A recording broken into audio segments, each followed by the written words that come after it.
I feel like there's a lot of bottles out there that just sit on shelves. Maybe you know about them, but you've never bought them before. I'm here today to give you my top 5 bottles that are just sitting on shelves that you can go out and buy right now. Let's get right to it. I'm your drinking buddy.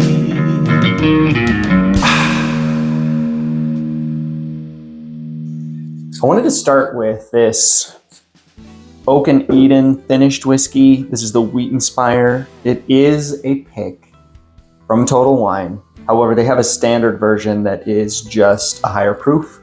This is 116 proof. I can't say that the lower proof stuff is good because frankly, I've never tried it, but I can say that the higher proof stuff is very good. If you can find higher proof Wheat Spire Oak and Eden, I highly recommend it. So what is this? This is going to be MGP Wheater that is finished in that's finished in Texas with a charred oak spiral. It's going to be French oak sitting in there. It's a huge spiral. This thing tastes old. It tastes like it's really got some age to it. It tastes like it's really got some complexity on it. The nose is wet basement and musty books. It smells like I'm in a library in the south of France. And I'm about to drink some Bordeaux. That's this to me. I don't know why, but that's what's coming to mind. The palate on this guy tastes really oaky, but not to the point of over oaking. That French oak gives it a really unique flavor. Most bourbons are not finished with French oak. So when you get that extra little bit of uniqueness going on, it really makes for a unique bourbon. This is number 1 on the list. I think this is one you should be looking for. Higher proof, Oak and Eden, Wheat Spire. Get it if you can find it.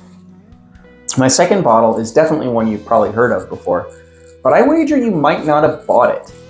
It's not one I see on people's shelves when I'm watching the YouTube videos. It's just not one I see very often. It's not one I hear talked about very often. I've not seen very many reviews of it, but it's one that I really like, especially when I'm doing my Will It Whiskey series. And that is going to be just simply Wild Turkey 101 Rye. Everybody knows the Wild Turkey 101 is a great budget bottle that should be on every shelf. But a lot of people are sleeping on the rye. It's a really solid bottle, cheap, great mixer, tastes really nice neat too. Got some butterscotch, black pepper, and vanilla flavors on it. Definitely one that I would recommend you pick up today. But while we're on the subject of rye, I've got an even better, maybe even cheaper option for you.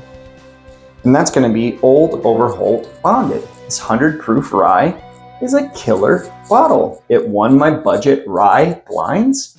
And I didn't expect to pick it, probably because the bottle looks like a medicine bottle from the 1800s. It's a terrible looking bottle, but the juice inside is really nice. Old Overholt Bonded, one you shouldn't be sleeping on. Next up, I'm going to talk about an expensive one, but it's a really good one, and I know you've heard of it because the 16 is one that's really going around the YouTubes right now. Everyone loves the 16, but the 16 costs like $40 more, $45, $50 more than this one in my area. This is a $100 bottle. I know that sounds expensive, but for 15-year-old 105 proof Kentucky straight bourbon whiskey, I'd almost call it a bargain. It's 15 years old, guys. This had to age for 15 years, and it's 105 proof. This is a really good bottle, really solid, not over oaked. Really, really good flavors going on here. It's got that bourbon vanilla. There's a little bit of a fruity element that I believe when I tasted it, I said was apple. I should probably drink it right now, but I already have the Wheat Spire in here. Great bottle, $100. It's almost a steal at this point, especially when for a year older, it costs almost, it's 50% more. The 16 years, about $150 in my area, especially when you factor in tax. So, Calumet Farms 15. Last bottle that you might be sleeping on, it is one that I have talked about before. It did well in my wheated bourbon blinds, but I had a pour of it the other day, and I just really wanted to talk about it because for a 90 proof bourbon, 94 proof bourbon, this has got a lot of flavor on it. Oregon Spirits bourbon. It's a 4-grain, so it's got wheat and rye in it, and I feel like that really gives it a unique thing. It's got a lot of butterscotch, but there's some rye spice. There's also some cereal grains from the wheat on the nose. Complex, tasty bottle you shouldn't be sleeping on. Drinking buddies, that was my list. Those are my 5 bottles. Tell me a bottle in the comments that you think that maybe I'm or somebody else might be sleeping on. Please subscribe if you're not a subscriber. We'll see you on the next one.